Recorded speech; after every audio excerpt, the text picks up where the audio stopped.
Ngayong nasa state of calamity ang probinsya ng Cagayan, inihahanda na ng pamahalaang panlalawigan ang ipamamahaging tulong pinansyal sa mga mangingisda at mga magsasaka na apektado ng mataas na presyo ng petrolyo at epekto ng matinding init. Si Dina Villacampa ng Radyo Pilipinas Tugigaraw sa sentro ng balita.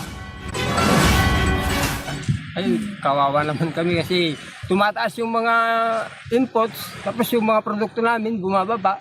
Paano yung mga magsasaka? Isa lamang si Kuya Jojo sa libo-libong mga magsasaka dito sa lalawigan ng Cagayan sa umaaray dahil sa mahirap nilang sitwasyon dulot ng kawalan ng ulan at mataas na presyo ng petrolyo. Batay nga sa datos ng Office of the Provincial Agriculturist, umaabot na sa mahigit 67,000 magsasaka at mangingisda ang apektado ngayon. Ibig sabihin, 10 bilyong pisong halaga ng kanilang pananim at kita ang nasira o nawala.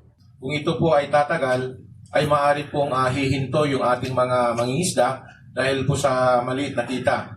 And then sa ating mga magsasaka ay umaabot po ng 10,000 plus po yung may dadagdag po sa gastos po nila per hectare. Kasi po yung pagtaas ng fuel and then yung pagtaas po ng fertilizer po natin.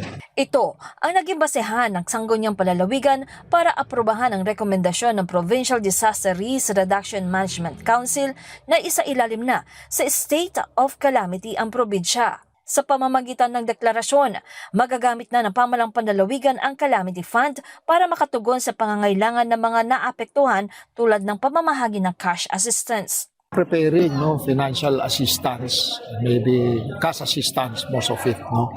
But we're also hoping that we get a sizable amount sa national government. At alam naman nila na ang food basket naman, especially rice and corn, dito sa ating bansa, is Cagayan is one of those. Laking tuwa naman ni Joshua na marinig na naghahanda na ng listahan ng provincial government na mabibigyan ng ayuda ang mga magsasaka sa kanilang lugar.